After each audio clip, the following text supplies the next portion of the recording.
Kelly. I'm Davita. And we're the two Pilates chicks. I don't know what our theme music is. We don't know. Hello. It is our birthday month, even though it's May. It's actually April right now. While we're talking. And we're both Aries. We're just a few days apart. So, again, our sponsor, although they don't know, is the Peninsula in Beverly Hills, because we're doing a girls' afternoon tea. Birthday tea with scones and little cucumber sandwiches. I love it. And we get to dress up. Dresses with pockets. Little heels. And heels. We never get to dress that way. We're so excited. But it is season 4, episode 8. Yep. And it is on demanding clients. Yes. Those Who has not had a demanding client? There's always the person that is aggressive in what they think they want and demanding. Mm-hmm. And we personally don't have any of these clients right now. Just FYI. In case. We're not talking about any of We're not talking about any of our clients in this episode here. Just so if our clients are going, wait, is that me? No. Nope. No. We love you all. Yes, we do. But we kind of wanted to go into this. Comes up a lot with my students when they're going through teacher training, because they're not really teachers yet. And so all the little people, all the friends and family and people they're bringing in know that. And so they tend to try to dictate the workout, and they're like, how do I get this person to do this? And how do I get, so it's like, it's this learning process, a lot of it, with the demanding client. Yeah. And even if somebody doesn't think they are a demanding person, like personality-wise, there are times that people can be demanding as a client. Yes. Yes. In many ways. Yeah. And so I think, like, we're going to hit on them, but one is that, you know, the one demanding that telling you what to do is the teacher. Like, I want to do this, and I need to do this, and I want to do this today, to the client that's like, well, I've always done it this way. Yeah. Why are you making me do it this way? It's not the way I do it. This is how I do it. This is how I do it. Okay, well. Yeah. And then the ones, like, kind of going back to the episode before this, episode 7, which was tactile cues, pros and cons. That client that's like, either they want that hands-on. Yeah. Or, well, we don't really give that. but you have an example on that one where it's like, there's like, well, I'm not going to go. They never like, put their hands on me and push me and did this and that. They never stretched me. Yeah. So there's a lot. And how as teachers we can kind of navigate those waters. Because sometimes those demanding clients, you can kind of navigate the waters and all of a sudden they become your best client. Yeah. Because you've set the boundaries and you've kind of stayed your course. Yeah. I mean, and it just goes back to what we always say about be confident and true to your own teaching. Yeah. Which actually we talked about right into the segue of season 3, episode 3. Which was our words to our younger Pilates teachers. Yeah. I like how we did that. It was like very organic. But yeah, just kind of being confident in who you are too. Yeah, sticking to your own boundaries that you know that you have as a teacher. Certain things you're comfortable with, certain things you're not. Things that work for you, things that don't. And when a client is demanding or pushing those boundaries, pushing for something that doesn't work for us, or just we're like, I can't teach to that. Trying to figure out how to navigate that, and how to stay true to yourself as your own self and teacher. Yeah. And sometimes they don't want to. Yeah. They're like, no. And you're like, okay. Yeah. There's the door. Yep. Well, for people who, when we get the clients that say, this is how I do that for whatever exercise. Oh, well, I do it this way. Okay, well, let's try it this way. This is how I'm going to teach it today. And, I mean, it's great for clients to have different types of teachers, different ways of doing things, different variations. And that's why I like and I never understood when clients, and I really think it stems from the teacher and they're being comfortable in it, but I always wanted my clients when I left town to have a sub, like to take from another teacher. Because I think it's good because you'll hear different things. You'll pick up different cues, and they might do different things with you. So yeah, I think it's really important to kind of have that difference. And I do like you do. If they're like, well, why are we doing it this way? I've always done it this way. And I said, well, it's not wrong what you're doing, but this is how I'm teaching you. Try it this way. And we're going to try it this way. And then let me know what you think. Yeah. What's the difference? And they're like, oh, well, okay. Yeah. Then you can even talk to them about the difference and how do you feel this versus that and what do you notice about the body. There's ways how'd that feel to play for you? with that. Yeah. But you do have those clients that are like, nope, I've always done it this way. Not going to do it that way. And I'll notice like certain clients who are, I'll say, unintentionally demanding, like they're just kind of, maybe they just say something that's a little pushy, but they don't really mean it to be so harsh. And sometimes if they're saying, oh, well, I want to do this. And I think, okay, we can do that. Yeah. If that's what feels like it works for your body today, let's try that. Let's go ahead and do that now. Yeah, we talked about that earlier, and I do want you to tell your story, and then you can modify it or however you want to do it. But we talked about it because I have a client, and I don't know if I talked about it in teacher training or on our podcast, but she was having some stability in her hip issues. And so we were she knew it. Like my clients, I've cued them, and she's like, the minute she hit the mat, she was like, oh yeah, something's going on. Wonky. She felt wonky, and I'm like, what's going on? She goes, I just feel like, I'm like, okay, what do you need to do to make sure? And And so we got to the Wunda chair, and I had in my head what I was going to do, and she's like, oh, are we doing going up front, like front lunges? And I was like, no, but that's good. Let's do that. Because in her mind, for what she was feeling, she's like, oh, that's a good one. I want to do that. I want to challenge myself. And it is a challenge for her. So in those moments, it's like their mind is telling them, for some reason, this is going to feel good. They might need that. Yeah. And sometimes that can be a great idea. Like, oh, no, I wasn't thinking that. But you know what? Let's do that. Yeah. Because it worked for what she was going through with that pelvic stability, and her hips were really off. And so that whole scissoring effect of, finding that. But that kind of leads me to the one where, because that's kind of different, where then you have the client that's like, well, I want to do this in the workout. You're like, and they don't need to do that. There's no reason for that. They just want to. They just want to because it feels good or whatever. Yeah. Which we always want to do the ones that feel short that are easy. That's the other thing. It's like, if you give somebody, okay, let's do this, and like, oh, I hate that one. It's like, well, usually the ones we don't like tend to be what we should do. So if we only do the ones that we always love and feel so good. And safe. Yeah. And we can do them. We're good at them. We're not getting stronger. We're not being challenged. Yeah. But yeah, what about your, like that client that at the end says to you, I want to do this? Oh, yeah. Well, this person who I don't know that well. I've only taught her a few times. And she decided that she knew exactly. Because you were done, right? You had like 5 minutes left in your session? Yeah. So we, in that particular session with this person, we had 5 minutes left, which usually I keep the last few minutes to clean up and get one person out so the next person can come in. So technically she was like done. Like we were going to do the last stretch and just kind of end it. And she goes, oh, I want to do feet in the straps. And I was like, oh, what, okay, and she's like, oh, do we have time? I'm like, well, not really, but you know what? If that feels good for you, sure, let's go ahead, grab your straps, and let's do some frogs and circles. And she goes, oh, no, well, I want to do overhead, or short spine. Short spine.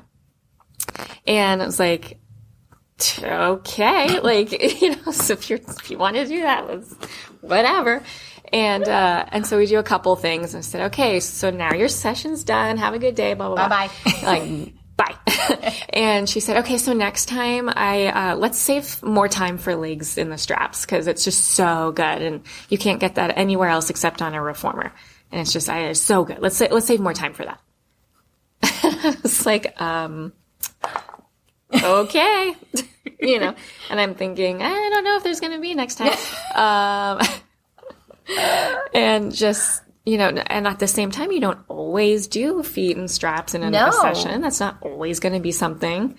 And It's like, I was just very kind of put off and shocked, and I had to kind of center myself. Well, it was the end of and it was the end, which when you, as a teacher, that last 5 minutes, you're closing it. It's like closing down. Yeah. It's, closing that session, making them feel everything's good. Completed. Yeah. And then being thrown, I want to do this. And then you're like, your mind's already like your next client's coming in. Yeah. And it's like, so it's hard to like think of that moment of going, how do I deal and set my boundaries here? Because you're like, it's in a weird kind of mindset. Space. And for that session in particular, there'd already been a few other things that she'd been like pushing throughout the session of different things. And like, okay, or I'll say, okay, let's do 2 more. And she goes, okay, I'm going to do a couple more. Like, after so that's that. a good demanding client. The one that says, oh, when you say 2 more, whatever, because you get this a lot. It's like, oh no, I did this many on, I need to do this many. Or like, I'm going to do this many more. It's like, yeah. You're like arguing almost. The argumentative. Yeah. Demanding client. And that's how this individual was. I'm like, okay, 2 more, because I'm seeing in her body and I'm like feeling that she's finishing that side. And I can see that that's enough. And then I'm going to do a few more because these are so good for me. And that one in particular was some side splits on the reformer. And I just remember thinking, I'm watching you. Like, it's one thing, like, yes, we're having conversation. I'm guiding you. You're giving me feedback how you feel. I'm giving you feedback what I see. But it's not really that. It's not that she's working with me and saying how she feels and like, oh, can I do a couple more? I feel like I really need that. Yeah, it's more of her. Like, no, I'm going to do a few more. Almost like using your time, but in her setting. If I can't think of the right. I mean, she's using it for herself, which is what it is supposed to be because it's her time, but in a weird, like, not like that client that it can go into the demanding client, but the client that thinks they know more than you do in a way. Yeah. Where they're not letting you teach. Yeah. Them. Right. Because she's tough to deal with. It's very tough to deal with. It's like, why am I here? Yeah. Or why are you here? Yeah, why are either of us here? Because my feeling is in that instant, they can go to a class. Yeah, go take a class. Like, if you're here one-on-one with me and I'm, like, looking at what you might need and we're trying to have a back and forth and move you in the way that it works for you for the day, why... Do you know what's so funny about this conversation? I feel like we're getting like, because it's so frustrating. It's so frustrating. As a teacher, with all the hours that we train and learn, and to have people come in and question that in a way that's like kind of like this, like, feel put off. Yeah, and it's kind of like we're like, yeah. Your whole body kind of and I can feel rigid. Our bodies going. And it is, especially for a newer teacher, it's traumatic. It's very hard. I mean, any teacher, but a newer person who doesn't feel as confident in setting their boundaries, or somebody who's maybe been teaching a bit longer and feels a bit burnt out, and you're like, oh, forget it. Like, you're just frustrated, irritated. And then also feeling like you're being told that you don't know enough by the person. Yeah, you that's feel kind of what it's feeling like sometimes. Yeah. It's like, well, I know more. And I do think that the client knows more about their body and what's going on in their body, but they can't see their movement. Like, they don't know if their hip is doing this or if one side of the body is not as mobile as this side. I mean, they may feel tightness or whatever, but it's like you're not walking around with that mirror, right? Right. I mean, and I always say to my clients when they're like, oh, I'm sorry, like, I don't think this, like, I'm like, no, tell me how you're feeling. And I say, look, I'm guiding you, but you're also going to guide me in how you're feeling. Exactly. So it's a give and take. I might be the expert in movement studies and movement science and Pilates, but you're your expert in your body and what you're feeling. And let's work together. I give you the expertise there, you give me that back, and then we'll figure out what's best for you. The session. And I think that with the demanding client, and I have another example, the demanding client is there's not that two-way street. Yeah, that's true. And so I remember a new teacher had a husband and a wife, and the husband would refuse to do things because he would claim that he was too big for that. He was too this for that, and that doesn't work, and this doesn't work. And it was a new teacher, and so she got very flustered. Understandably. Yeah. And so one day she called me over because he was like, she knew he could do something. I don't know what it was. Yeah. And she's like, could you please come and cue him? And so I went over and I just said, okay, put your hands here, do this, do this, do this, now go. And he did it. But then the next session with her, it was back to his, Even though he saw he could do it. Even though he saw he could do it, he still had that same behavior. Because I think in a way he knew she was a new teacher. She didn't have that. And she was super, super sweet and from like Southern State and just so sweet and so cute. But she ended up not teaching them anymore. She's like, I can't teach him anymore. And it's like, there's nothing wrong with that. But it's fine. Like, I'm sure now she's like super confident. She was a new teacher and now she's like, do it. I don't know. Yeah. But it's like sometimes those clients, like you said, don't have that two-way street. Mm-hmm. And no matter what you do, they're not going to there. Yeah. And there's nothing you can do about it. I mean, sometimes it's like we've said previously, like some people you just can't teach. Some people aren't right for you. I mean, and you were earlier saying something about a new teacher who's in training, whose friend was taking advantage of that. Yeah. And she's like, no, this is how I do it. It's like, yeah, okay. She does classes somewhere, I think. We'll just say she does.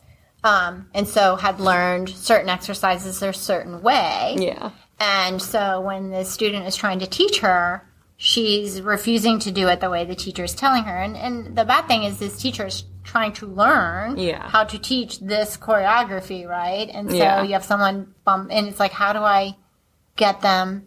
And it's not that it happens all the time. Happens a lot. And it happens even to us. Oh, yeah. Because people have been taught, they did some other Pilates and they come in and we're asking them to do it a different way. And it's like, well, why am I doing it this way? I've been doing it this way. It's like, well, okay, that's great. But this is the way I teach it. And if they listen, great. And if not, then you have to figure out, okay, can I figure out a way to get this client to listen? Yeah. And work with me or not? Yeah. And so, like, the student teacher that we're talking about, like, maybe she can't teach that friend. Because if they're not going to let her teach them, no, you just can't. No, and I think it's important, and I tell the students this, and I think it's important for new teachers, is you've got to fairly quickly pretend to be confident, even when you're not. Yeah. And just put that out there, even if you don't know what you're doing, just put it out there, because any little sign of not having that confidence, some people will just like dive on in. Yes. And you can't ever reverse that. Yeah. Completely. Completely gone. It's like you've got to show them you're in charge. Respect you. You're the teacher. It's your space. You're there to guide them. You're going to keep them safe. Do what you say. Yeah. Yeah, and it's always that, like, fake it till you make it thing. Yeah. Like, I always believe in knowing what you do and don't know and, like, being okay to ask questions, but at the same time, projecting confidence in what you're doing. Yeah, sometimes you have to pretend. Yeah. And it doesn't mean, like, you're doing stuff you don't know. No. Because you're just not going to go there. Yeah. But you're going to still be confident in what you are doing in those moments. Yeah. And just showing up and trying to project that confidence. I am here. I'm going to teach your session. Yep. Let's do it. Well, I think so. And this is a good one. And I don't remember, we have a friend of ours who's a new teacher that's now with you. And she had a moment with kind of a demanding client. Oh, yeah. Yeah. Definitely. Which, how long at that point had she been out in the world teaching? Not that long. Less than a year. But but I had been working with this client for months now and just continually demanding certain exercises to do. Which the teacher knew those exercises were not safe for this particular individual. Yeah, I think we talked about her in our one of our episodes. Maybe the fear. The board. The board. Yeah. The board. Yeah. The board. Because this teacher wouldn't give her certain exercises, knowing that these things were not safe for this individual, knowing her injury background, her pathologies, her issues, seeing how her body moved, knowing and experiencing how her body moved. So this teacher wouldn't give her these certain exercises. She wants to do these certain exercises. And so then she's like, says she's bored because she wants to do these fun, I want to do this. exercises. I want to do that. You're not letting me do this. Yeah. And I think the teacher handled it very well by saying, okay, well, no, I'm not going to teach those, because it was certain things with like the push through bar, certain things where if she couldn't hold it properly, it could injure her or even the teacher. Because she couldn't hold it well, not enough grip strength, and lots of different things. And that person was very, very demanding to a point where if the teacher allowed for those things, that would never get it back. They could get it injured. And then, yeah, for sure. And then that's it. You've lost. Yeah, then the client's always going to ask for this, that, and the other thing, and eventually she's going to hurt herself with one of these things. Or the teacher. Yeah. A lot of times it's the teacher that gets Yeah, well, and that's with the push-through bar, like, you let go of something, it flings up. If you're, standing. Teacher's there, standing. Yeah. Yeah. Not good. Not so good. And then we also have, in the demanding client, which we kind of thought went in, was that entitled client that's never wrong and demanding because they're always right. Yeah. Well, maybe they think you're providing a service, and so they think they're owed something, or they're entitled. They want this, that, and the other thing. Yep. Yep. And which you kind of talked about with, you were I don't think we talked about it yet, where you talked about that client that she went to a teacher that didn't do hands-on, and so she wasn't going to go back? That's that. So there was somebody who went to a teacher. So one of my clients, her friend, went to another teacher and said that she did not ever want to go back to that teacher because she didn't do any hands-on stuff. Was it me? No. No. No, it was not. Okay. And because it could have been. So when my client told me this about her friend, I said, well, that's not a necessary part of a session, and I don't understand. She's like, oh, she wanted to stretch, she didn't get any stretching, and so she was this client, this person was demanding to be stretched and to be like massaged, and she wanted stretching. She wanted to like do certain exercises and get stretched and get pulled. And this individual teacher doesn't teach that way. And if she doesn't teach that way, she shouldn't teach that way. Right. Like that's just not right for her. She set her boundaries right there. Yeah. And so that person was kind of entitled and demanding certain things, wanting certain exercises that, like, you don't have to go again. Like, why are you here? Like, what did you come in for? I don't know.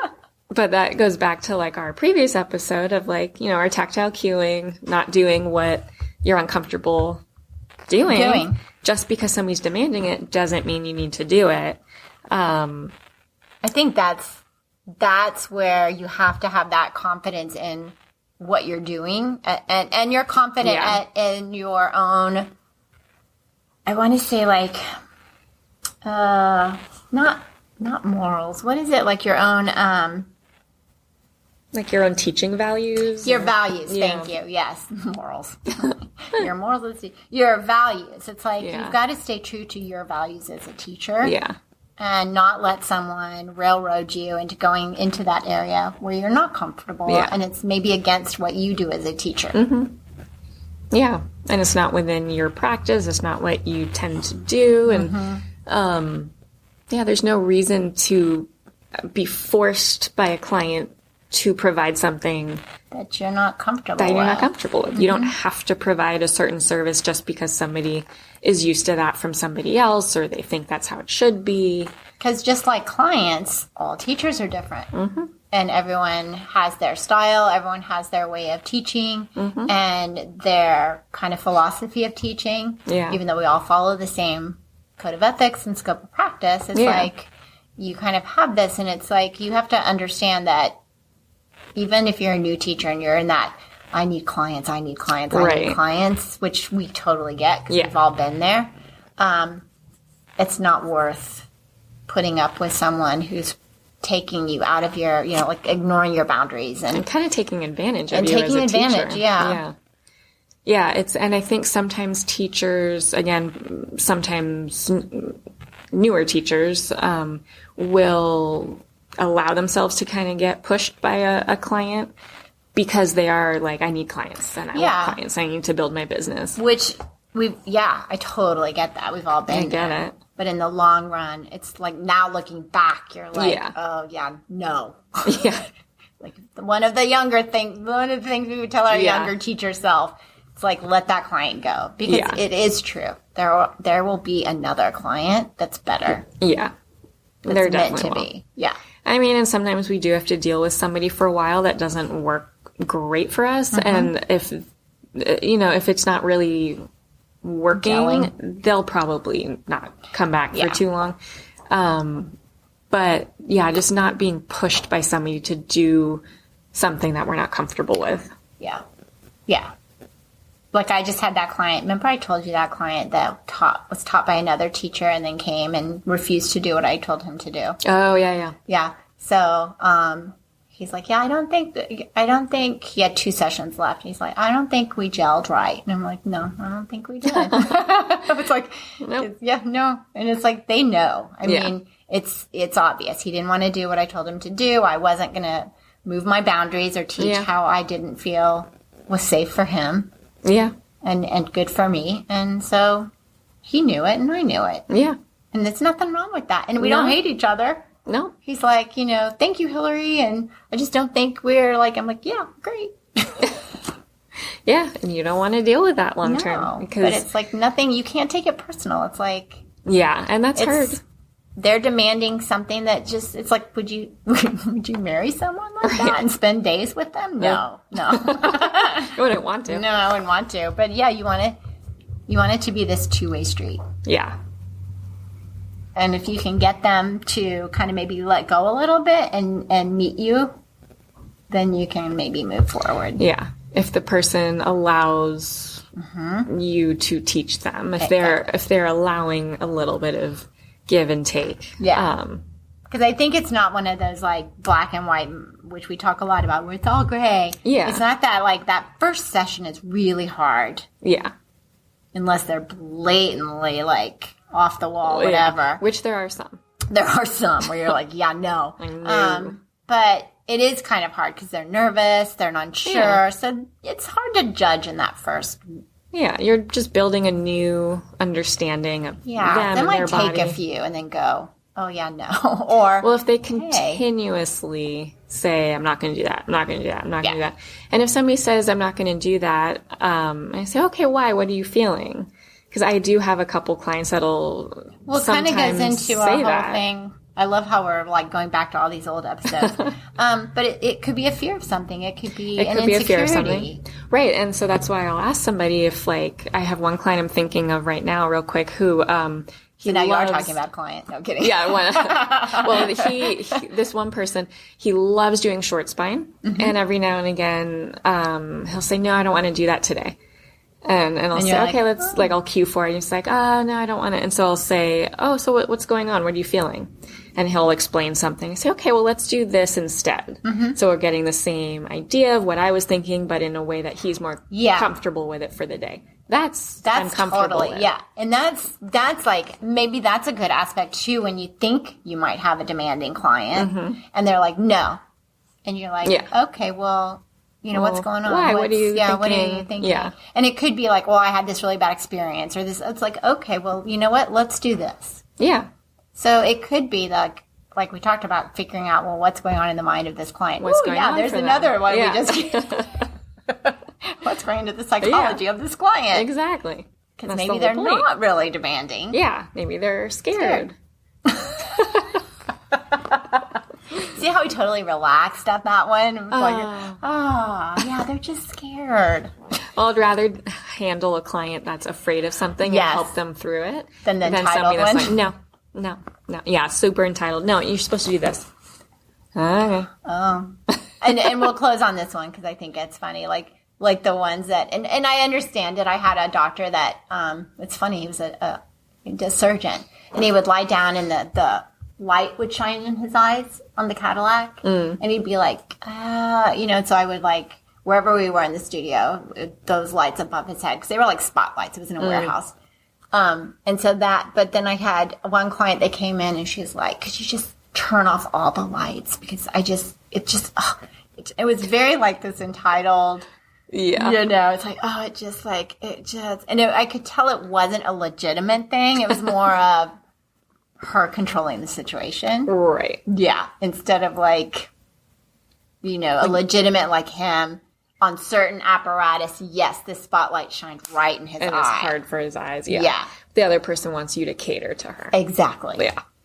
That demanding It's client. a difference. That's a totally different. There's no fear there. There's no like, it's like, go get me a cup of tea now. Yeah. I've had clients. Oh, can you get me some water? You can get it. It's right down there. You can walk. Yep. I'll be here when you get back. I'll wait.